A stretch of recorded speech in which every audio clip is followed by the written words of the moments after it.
제가 오늘 발표드릴 내용은 난치병이나 불치병을 극복하기 위해서 의생명공학기술이 많이 접목이 되는데요. 그 중에 이종장기 이식이라는 분야에 대해서 설명을 드리고자 합니다.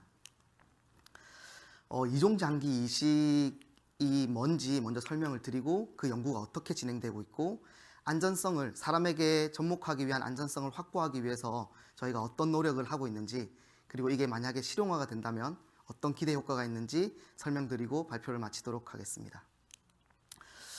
먼저 이종장기 이식에 대해서 간단히 설명을 드리면, 장기 이식에는 여러 가지 종류가 있는데요. 먼저 자기의 장기, 조직을 자기한테 이식을 하는 자가 이식이라는 오토그래프트가 존재를 합니다. 이거는 예를 들면은 화상을 입었을 때 자기의 허벅지나 다른 특정 부의 피부를 화상 부에 이식을 해서 감염을 줄이고 생명을 연장시킬 수 있는 그런 기술이고요.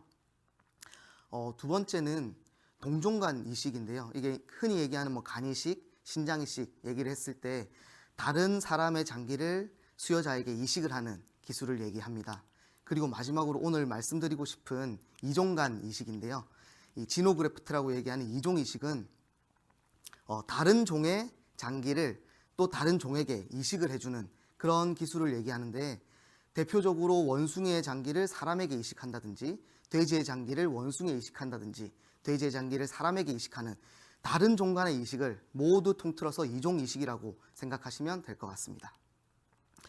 그래서 이런 이종 장기 이식이 왜 필요한지에 대해서 설명을 드리면, 장기 이식을 기다리고 있는 사람은 국내에만 약 4만 명 정도 기다리고 있는데, 그 중에 1년 동안 사망하는 환자가 약 2천 명이 넘어가고 있습니다. 그리고 이식받는 사람조차도 10%가 채 되지 않는 소수의 사람들만이 이식을 받고 생명을 연장하게 되는데요. 1년에 10% 사람들이 이식을 받게 되기 때문에 나머지 사람들은 계속 쌓여가고, 공급은 없는데 수요는 늘어가기 때문에 이런 공급과 수요의 불균형이 일어나게 되기 때문에 그 공급을 늘려줄 수 있는 대안인 이종장기 이식이 각광을 받고 있습니다. 그래서 이 이종장기 이식의 역사는 최근에 나온 것들이 아니라 예전부터 많은 시도가 있어 왔는데요.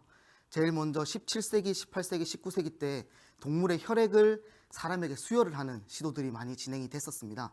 다 실패를 했었고요. 사망에 이르게 되었는데, 그리고 그 다음 19세기 들어서 이제 유럽에서 동물의 피부를 사람에게 이식을 하는 그런 시도들이 많이 진행이 되었었고요. 1838년에 최초로 돼지의 각막을 사람에게 이식하는 시도가 있었습니다. 이종 이식의 최초는 아니지만 장기에선 최초라고 볼 수가 있는데요. 이거는 사람의 각막을 사람에게 이식하는 첫 이식 수술에 65년 전에 시도되었던 기술입니다. 그래서 러시아에서 본격적으로 시작을 하게 되는데, 침팬지의 고환을 이제 노인분에게 이식을 해서 생식능을 좀 재활시키려고 하는 시도가 있었죠. 근데 이 시도 때문에 이종장기 이식이 약간 비난을 받게 됩니다. 실제로 생명이 위급한 상황도 아님에도 불구하고 삶의 질 때문에 이식을 했기 때문에 안전성이 확보되지 않은 상태에서 굉장히 많은 비난을 받았었고요. 그 이후 60년대 들어서 미국에서 이제 이종 이식에서 굉장히 유명한 분인데, 림츠마 교수님이 침팬지의 신장을 사람에게 이식을 해서 약 9개월간 생존을 시키는 결과를 보고를 합니다. 그 이후에 제임스 하디라든지 톰 스타츠 이런 의사 선생님들이 심장이라든지 신장을 사람에게 이식하고자 하는 시도를 많이 하지만 그 결과는 좋지 않았습니다.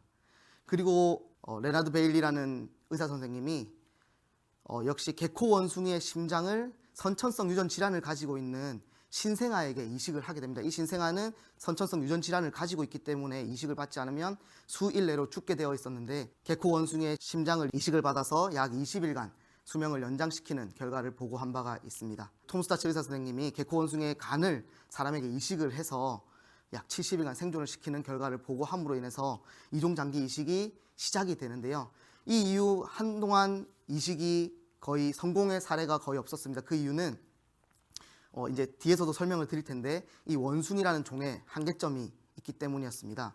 그래서 이 이종장기 이식의 허들을 크게 세 가지로 보시면, 윤리적 문제가 있다는 점, 그리고 인수공통 전염병, 원숭이가 가지고 있는 이런 전염병들이 사람에게 이완될 수 있다는 점, 그리고 면역 거부 반응, 이렇게 크게 세 가지의 문제점이 있을 수가 있는데요. 윤리적 문제점은 저희가 법 제도를 만든다든지 사회적 인식을 제고한다든지 그리고 저희처럼 비임상 연구를 활발하게 해서 사람에게 일어날 수 있는 위험성을 미리 발견한다는 이런 점들을 통해서 문제를 해결할 수 있지만, 인수공통 전염병은 원숭이가 가지고 있는 이런 바이러스들이 사람에게 갈 수 있다는 이런 위험성이 있기 때문에 저희는 무균돼지를 이용하는, 그리고 무균돼지가 가지고 있을 수 있는 내인성 바이러스를 연구해서 그 바이러스들을 없애주는 연구를 진행을 하고 있습니다. 그리고 마지막으로 면역 거부 반응은 이 돼지가 가지고 있는 장점 중에 하나인 형질 전환을 이용해서 면역 억제제와 형질 전환, 그리고 저희가 영장류의 비임상 시험의 데이터를 확보함으로 인해서 극복하고자 노력을 하고 있습니다. 연구에 쓰이는 이 돼지는 농장에서 키우는 큰 돼지가 아니라 미니 돼지인데요. 이 미니 돼지는 다음과 같은 장점이 있습니다. 일단 장기의 크기가 사람과 유사하고요. 그리고 해부학적, 생리학적으로 사람과 굉장히 유사하다고 알려져 있습니다. 그리고 임신 기간도 짧고 새끼도 한 번에 많이 낳기 때문에 이종장기 이식 기술이 돼지로 성공이 된다면 공급을 확실하게 늘려줄 수 있는 그런 실험 동물입니다.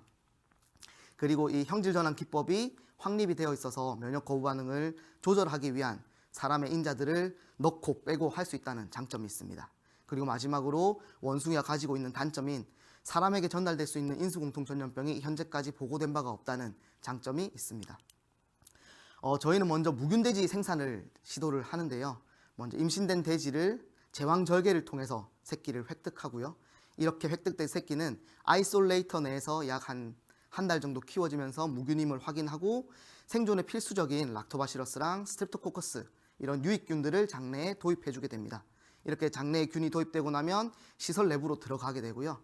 시설 내부에서 대량 생산을 하면서 이 장기 이식에 활용될 수 있는 도너로서 준비가 되게 됩니다. 이렇게 되면 인수공통 전염병이라는 균에 의한, 바이러스에 의한 위험성을 어느 정도 극복할 수가 있습니다. 그리고 다음으로는 면역 거부 반응인데요. 면역 거부 반응은 크게 단계에 따라서 세 가지로 나누어지는데, 초급성 면역 거부 반응, 그리고 급성 면역 거부 반응, 그리고 만성 면역 거부 반응으로 이렇게 이루어지는데요. 먼저 초급성 면역 거부 반응을 설명을 드리면, 돼지에만 있는 이 알파갈이라는 항원이 사람에게 들어가게 되면 자연항체가 이 알파갈을 인지하게 되면 세포 개사라든지 조직의 개사 이런 것들이 수분 내에 일어나면서 초급성 면역 거부 반응을 일으키게 되는데요. 이거는 저희가 이제 돼지에서 알파갈 유전자를 제거를 해주고, 이렇게 알파갈 유전자가 제거되고 난 다음에 보체 저해인자라든지 혈전 용해인자를 삽입해 줌으로써 초급성 면역 거부 반응을 저희가 거부하고자 연구를 진행하고 있습니다. 그리고 다음은 이제 급성 면역 거부 반응인데요.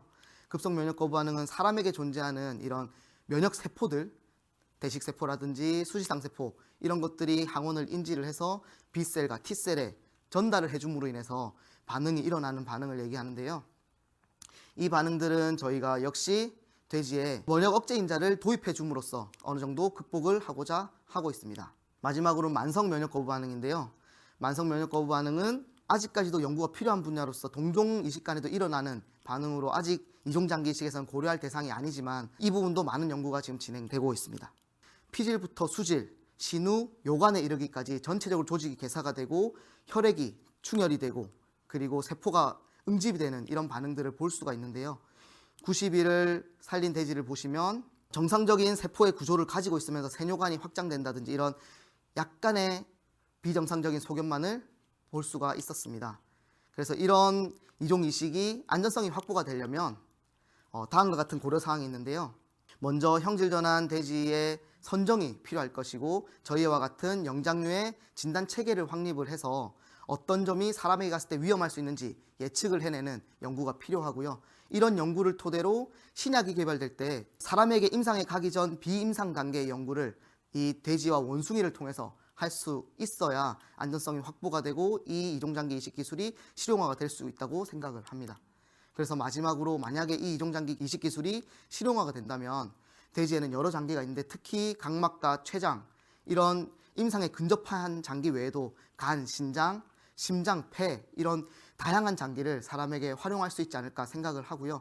이렇게 활용이 된다면 대한민국 국민이 아니라 인류 보건복지의 향상에 도움을 줄 수 있고, 일부 경영학자들은 약 미래에는 86조에 달하는 시장이 만들어질 거다라고 전망을 하고 있습니다. 그래서 이런 새로운 연구 분야를 위해서 최선을 다해서 노력하도록 하겠습니다. 네, 이상입니다.